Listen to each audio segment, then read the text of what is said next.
Telah berlangsung perlawanan antara Laos menentang Malaysia dalam kelayakan Piala Asia 2027. Tetapi, sebelum kita meneruskan, jangan lupa untuk like, komen dan subscribe saluran ini, supaya anda tidak terlepas maklumat mengenai sukan bola sepak setiap harinya.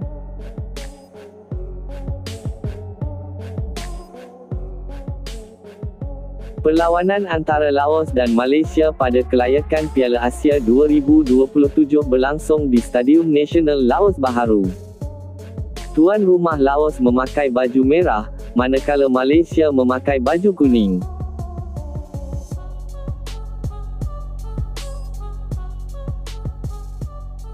Pada minit pembukaan, kedua-dua pasukan saling menyerang, mencari titik lemah dan menjaringkan gol pertama mereka. Jurulatih pasukan kebangsaan Malaysia Peter Klamofsi menggunakan formasi 4-3-3.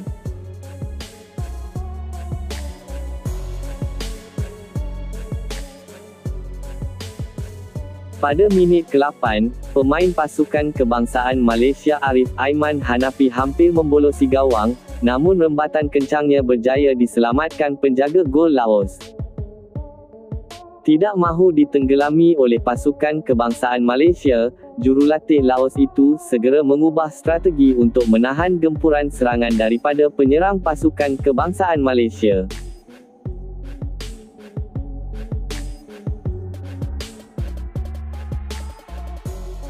Pada minit ke-20, penyerang Laos itu cuba melakukan serangan dari sayap kanan, namun rembatan kencangnya berjaya diselamatkan oleh penjaga gol pasukan kebangsaan Malaysia Shihan Hazmi.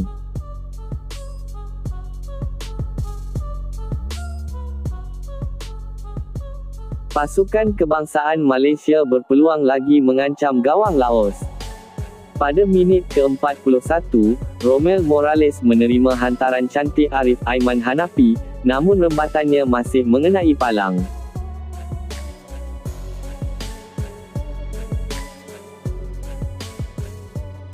Pada minit 45+1, Laos melancarkan satu lagi serangan ke atas gawang Malaysia, tetapi rembatan penyerang Laos itu terkena tiang gol Shihan Hazmi, menyebabkan kedudukan 0-0 pada separuh masa pertama.